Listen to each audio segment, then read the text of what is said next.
제가 경험해본 일 중 가장 황홀했어요. 여기 프랑스의 아름다운 니스 해변 너무나 행복한 얼굴의 프랑스 여성이 있습니다. 한국에서 정말 멋진 경험을 했다고 하는데요. 대체 무슨 일일까요? 오늘의 이야기 시작합니다. 안녕하세요. 저는 프랑스 니스 출신 샤를리입니다. 제가 겪은 낭만적이고 황홀한 이야기를 한국 분들께 전해드리고 싶어 이렇게 사연을 보냅니다. 프랑스라고 하면 대부분 파리를 떠올리실 텐데요. 제 고향 니스는 굉장히 아름답고 로맨틱한 곳입니다. 프랑스 사람들이 자주 찾는 프랑스의 대표 휴양지일 뿐 아니라 주변 유럽 국가에서도 휴가를 많이 오는 장소예요. 지중해 바다에 에메랄드 빛을 볼 수 있고 수영도 할 수 있고 잘 알고 계시는 샤갈의 미술관도 니스에 있죠. 제가 참 사랑하는 곳이지만 한국 사람들은 아직까지 파리를 더 많이 가시는 듯해요. 니스에 살면서 혼자 여행을 왔다거나 친구와 함께 여행을 온 한국분들은 잘 못 봤거든요. 주로 한국분들은 신혼부부들의 신혼여행지로 선택하시는 것 같더라고요. 이렇게 자신할 수 있는 이유는 제 직업이 샤갈 미술관의 해설사이기 때문이죠. 아무래도 그동안 관광객들을 많이 봤으니 나름의 빅데이터가 있지 않겠어요? 대부분 한국 사람들은 신혼부부여서 지나다니면서 한국인처럼 보이는 사람들을 보게 되면 오, 저 사람도 신혼여행 왔나봐라는 생각을 하곤 했습니다. 저는 제 직업에 꽤 만족해하고 있어요. 한 가지만 빼면요. 한 가지 아쉬운 점이 있다면 남들이 휴가를 갈 때 휴가를 쓸 수 없다는 것이었습니다. 아무래도 전 세계에서 사람이 몰리는 시기인 7월, 8월은 사람들이 미술관도 꼭 들러보게 되어 해설을 요청하는 사람들도 그만큼 많거든요. 그래서 저는 다른 프랑스인들과는 조금 다르게 7월부터 8월까지는 열심히 일을 하고 8월 말부터 9월까지 휴가를 가곤 했습니다. 일반적인 휴가철이 아닐 때 가게 되어 동행하는 친구를 구하지 못해 조금 외롭긴 해도 제가 휴가를 갈 땐 아주 번잡하진 않으니 뭐 그것도 나쁘지 않다고 생각했어요. 그날은 내일이면 휴가라는 사실에 들떠있던 굉장히 기분이 좋은 날이었습니다. 기분이 너무 좋았던 게 문제였죠. 마지막 타임 해설을 하기 위해 뛰어가다가 계단에서 시원하게 넘어졌는데 그만 제 신발굽이 부러지고 말았어요. 시간은 다가오지 신발굽은 완전히 망가져서 수습은 안 되지. 신발 수선을 하고 오기에는 너무 촉박한 시간이라 어쩔 수 없이 시원하게 긁힌 무릎과 굽나간 신발 차림으로 마지막 해설을 하기 위해 관광객 앞에 섰는데 좀 이상했습니다. 저녁 식사 시간이 임박한 시간대는 일반적으로 인원이 적긴 한데 이날은 딱 한 분이었어요. 그것도 동양 남성이요. 깔끔하고 향기가 나며 옷을 잘 입는 걸 보니 중국은 아니고 키와 치아를 보니 일본은 아니겠고 한국 사람이냐고 물어보니 맞다고 하더군요. 더 이상하다고 생각이 들었습니다. 한국 사람들은 보통 신혼여행으로 많이 오는데 남자 혼자 와서 미술관의 작품 해설을 들으러 오는 경우는 이때껏 한 번도 못 봤거든요. 가끔 신혼여행지에서 싸우는 부부들을 봐서 이 사람도 부인이랑 싸우고 혼자 왔나 싶었죠. 잠시 갸우뚱갸우뚱했지만 저랑은 어차피 큰 상관없는 일 아니겠어요? 저는 2시간만 있으면 이제 휴가라고요. 저 남자는 알아서 화해를 하겠죠. 잠깐 혼란스러웠던 생각을 정리하고 이제 시작하겠다고 했는데 남자가 제 신발을 가리키며 괜찮겠냐고 묻더라고요. 사실 괜찮진 않았습니다. 넘어지면서 긁혀서 피도 났고 아팠어요. 근데 잠깐만 참으려고 했죠. 그냥 하자고 시간이 가고 있으니 빨리 가시죠 했는데 남자가 오늘 하지 말자는 거예요. 내일 다시 예약을 잡고 오면 안 되겠냐고 하더라고요. 아픈 걸 참고 걷는 게 보이는데 마음이 너무 불편하다는 이유였습니다. 내일부터 휴가인데 오늘만 참으면 되니 상관없다고 하고 미술관 투어를 시작했죠. 그런데 자꾸 발목이 아파오는 거예요. 아무래도 좀 삔 것 같았어요. 식은땀도 점점 나기 시작했죠. 남자가 혀를 쯧쯧 차더니 신발을 바꿔주더라고요. 고객의 신발을 신다니 말도 안 되는 일이라서 손사래를 치며 됐다고 했는데 굳이 바꿔주더군요. 프랑스에서 흔하게 볼 수 없는 매너라 좀 당황스러웠는데 바꿔 신어보니 편하긴 했어요. 마구 손사래를 쳤던 제가 머쓱해졌죠. 한국 사람들은 참 매너가 좋고 친절하구나 다 그런가 싶었습니다. 그리고 꽤 화기애애한 분위기에서 이날 미술관 작품 해설을 마쳤죠. 거의 다 투어가 끝나가는 시점 남자가 제게 묻더라고요. 자기한테 궁금한 게 없냐는 거예요. 솔직히 말하면 저는 K-드라마, K-팝 등에 큰 관심이 없었어요. 아, 기생충 영화는 정말 재미있게 봤죠. 딱 거기까지였습니다. 그래서 전 딱히 할 말이 없었어요. 그래서 아까부터 궁금했던 걸 물어봤습니다. 결혼한 남자가 왜 혼자 왔는지 궁금하다고요. 부인과 싸웠다면 화해할 수 있는 분위기 좋은 레스토랑을 소개해주겠다고도 했어요. 그랬더니 남자가 진짜 어이없다는 표정을 지었습니다. 부인이 없다는 거예요.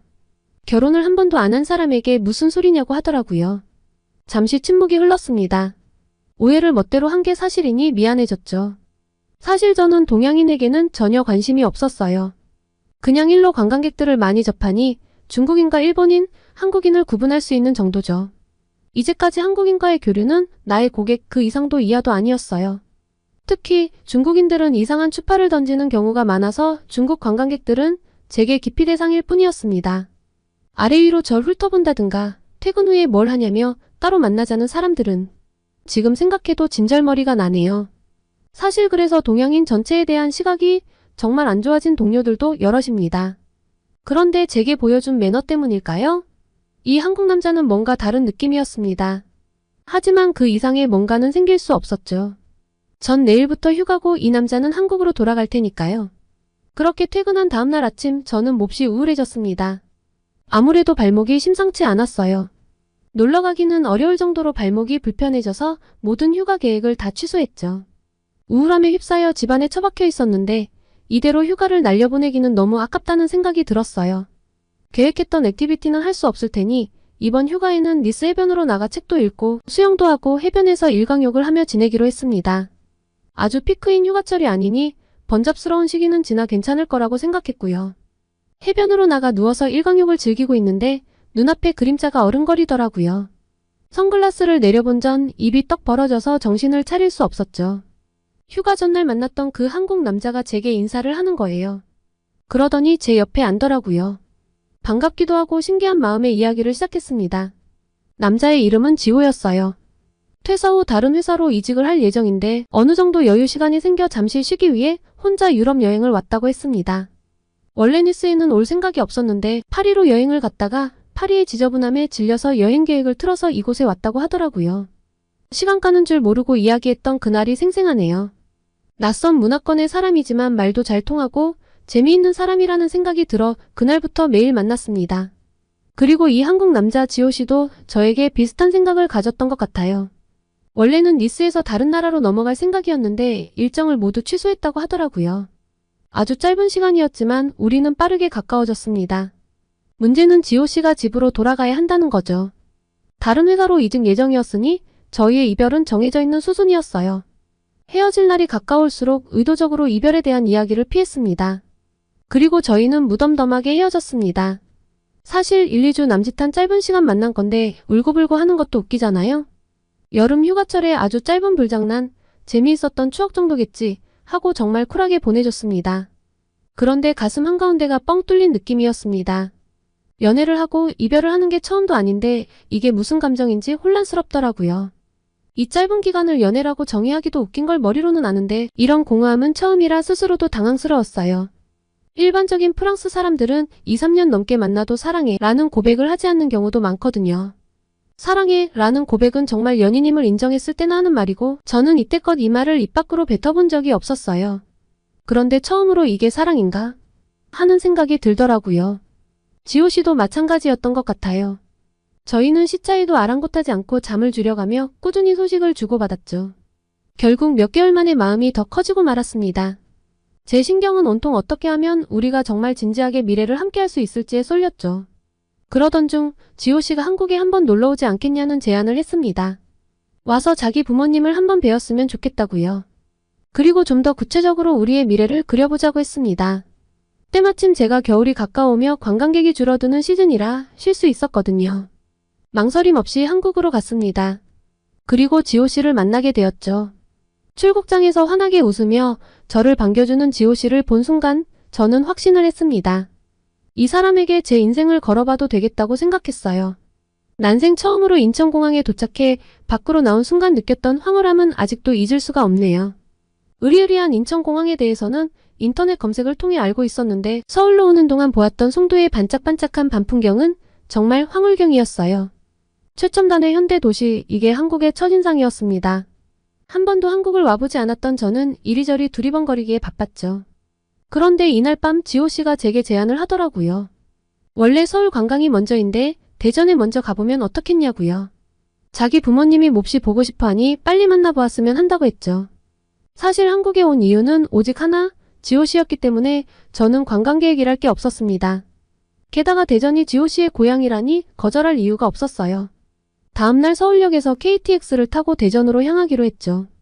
그런데 서울역에서 저는 너무 당황스러운 상황을 맞이했습니다. 프랑스에서 기차를 탈 때는 탑승 시간보다 일찍 도착해서 내가 탈 기차가 지연이나 취소가 되진 않나 계속 확인해봐야 합니다. 프랑스 여행을 와보셨던 분이라면 잘 알 거예요. 기차가 정시에 오는 걸 거의 찾기 어렵죠. 그런데 지호 씨가 출발 전까지 서울역 안이 카페에서 커피와 빵을 먹으며 기다리자고 하는 거예요. 좀 당황스러웠습니다. 그렇게 여유를 부리다니. 지호 씨 부모님을 만나 뵈어야 하는데 늦으면 안 되잖아요. 아무래도 불안해져서 혹시 지연이나 취소가 되면 어떻게 확인하냐고 물어봤죠. 그랬더니 웃으면서 한국 기차는 지연이나 취소는 천재지변이 아닌 이상이야 거의 없다고 하더라고요. 이렇게 날씨가 좋은 경우는 아무 문제가 없다고 했죠. 지호 씨 말이 그래서 자기가 유럽 여행하면서 속 터져 죽는 줄 알았다나요. 프랑스뿐만 아니라 대부분의 유럽권 나라가 기차 지연은 일상입니다. 프랑스 기차도 별다를 건 없어요. 30분 전 갑자기 취소가 되는 경우도 많죠. 플랫폼에 내려가서는 더 당황했습니다. 출발 시간 이전에 먼저 도착해서 들어와 있는 기차는 몹시 놀라웠어요. 지호 씨와 대화를 하며 느꼈던 스마트함과 빠릿함은 지호 씨 혼자만의 특성이 아니라 한국 사람들 전체의 특성이라는 걸 느낄 수 있던 순간이었습니다.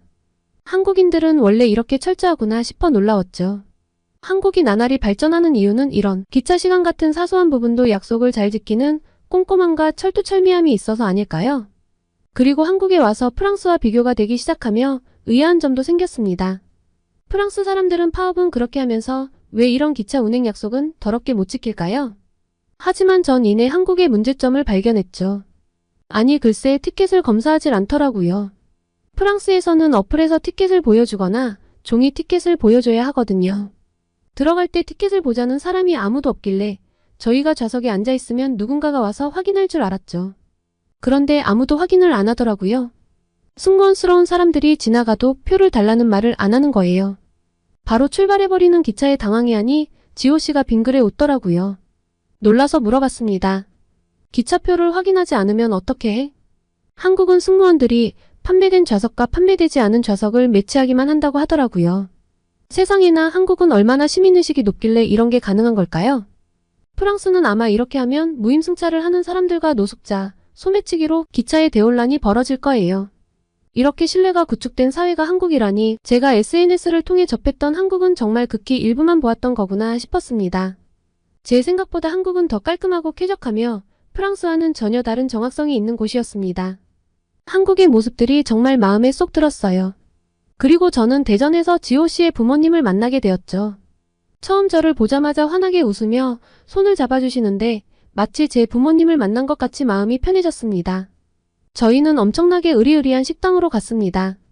좀 조용하고 얌전하게 있고 싶었는데 식사를 하러 간 식당이 엄청 으리으리해서 눈이 저절로 돌아가더라고요.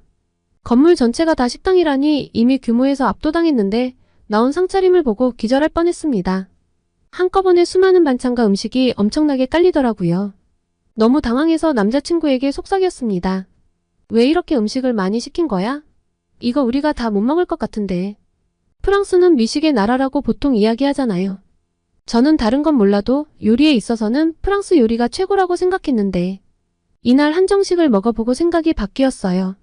한꺼번에 여러 가지를 동시에 먹는 것이 좀 어색했는데 이유가 있더군요. 같이 먹을 때 조화로운 음식들이 많았어요. 특히 잡채와 갈비찜은 제 입맛에 딱 맞았고요. 이렇게 잘 먹는 제 모습을 보시고는 부모님께선 엄청 좋아하셨습니다. 제가 아무래도 외국인이고 평상시 한국 음식을 먹어본 적이 없다고 해서 고민을 많이 하고 식당을 고르셨다고 해요. 지호 씨가 친절하고 배려심이 깊은 건 다 부모님을 닮아서인가 봐요. 저희는 이날 전화와 메신저로 상의했던 미래 계획을 진지하게 부모님께 말씀드렸습니다. 부모님께서는 너희만 좋다면 다 상관없다고 하셨어요. 오래 알았다고 잘 사는 것도 아니고 꼭 같은 한국 사람과 결혼해야지만 잘 사는 것도 아니라면서요. 서로 문화가 다른 만큼 배려해가면서 산다면 오히려 같은 나라 사람들끼리 사는 것보다 훨씬 좋을 수 있겠다고 응원해 주셨습니다. 그리고 어디에서 어떻게 살아나갈지도 서로 충분히 논의해서 정하라고 하셨죠. 사실 이 부분이 많이 고민이 되었는데 저희는 한국에서 살기로 결정을 내렸어요. 3주 정도 지호 씨와 함께 서울에 머물러 보니 다시는 프랑스 생활을 못할 것 같더군요.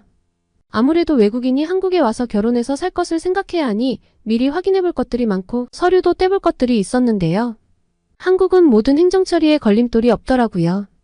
공공기관들의 문의를 해보았을 때 답이 정말 빠르고 정확하다는 점에서 매번 감탄할 수밖에 없었습니다. 간혹 담당자가 자리를 비워 당장 응대가 불가능하면 언제 답변을 줄지 이야기해주고 정확히 그 시간에 답변을 줬고요. 프랑스요? 프랑스는 운전면허증 하나 받는 데만 15개월이 걸리는 나라예요. 가끔 2년 정도 걸리는 경우도 있어요. 그리고 공공기관에 문의했을 때 답변이 제각기 다른 건 기본입니다. A는 된다고 하고 B는 안 된다고 하면 C는 서류 무엇을 제출해야 될 수도 있다고 하죠. 셋 중에 뭐가 맞는진 아무도 모릅니다. 몇 개월이 지나서 알고 보니 서류 제출이 아니라 방문을 해야 했더라 하는 경우도 있으니까요. 지호 씨에게 이 말을 하니까 한국 사람들은 그럼 속 터져 못 산다고 이야기를 하던데요. 한국이 빨리빨리의 나라라는 건 들었지만 나쁜 빨리빨리가 아니라 효율적인 빨리빨리였다는 점이 정말 인상 깊었습니다. 사실 느려 터진 프랑스 행정처리 시스템은 프랑스 사람들도 답답해해요. 하지만 절대 고쳐지지 않네요. 보험 하나 해지하는데 6개월 넘게 이메일을 주고받고 전화를 몇 통을 해야 한다는 걸 알면 한국 분들은 기절하시겠죠? 더 놀라운 건 공공기관뿐만이 아니라 일반 사기업들도 엄청나게 빠르단 거였죠. 지호 씨 차가 고장이 나서 서비스 센터에 들어가야 한다고 하는 거예요. 그래서 그럼 우리가 주말에 가기로 한 곳은 택시를 타고 가야 하나? 했는데요. 수리가 3일 만에 끝나더라고요. 지호 씨 말로는 엄청난 수리가 아니면 이 정도면 된다고 하던데요. 엄청난 수리가 아니어도 프랑스는 서비스 센터에 들어가면 6개월에서 1년은 기다려야 하거든요. 한국 사람들 손은 신의 손이 아닐까요? 저는 지호 씨와도 사랑에 빠졌지만 한국의 신속 정확한 시스템, 그리고 한국의 스마트함에 푹 빠져버렸습니다. 그리고 확신할 수 있었어요. 제가 몰랐다면 괜찮았겠지만 지구상에 이런 나라가 존재하고 있는데 다시 프랑스로 돌아간다면 저는 못 견딜 거라고요. 한국은 정말 황홀하고 사랑스러운 나라예요. 저희는 내년 상반기 최대한 빨리 결혼식을 올리고 함께하기로 했는데요. 잠시 주변을 정리하기 위해 프랑스로 돌아온 지금 빨리 한국에 가고 싶어 미칠 것 같네요. 한국의 빨리빨리에 벌써 중독됐나 봐요. 어쩌죠? 앞으로 결혼 준비로 많이 바쁠 것 같은데요. 결혼 후 한가해지면 다시 메일을 보내 한국 생활의 감상을 나누겠습니다. 오늘은 한국 남자와 사랑에 빠져 한국까지 살아가게 된 프랑스 여성의 사연이었습니다. 오늘의 사연 어떠셨나요? 오늘의 사연이 마음에 드셨다면 구독과 좋아요를 눌러주세요. 여러분의 구독과 좋아요는 계속해서 좋은 사연을 소개할 수 있는 힘이 됩니다. 이상 감동저장소였습니다.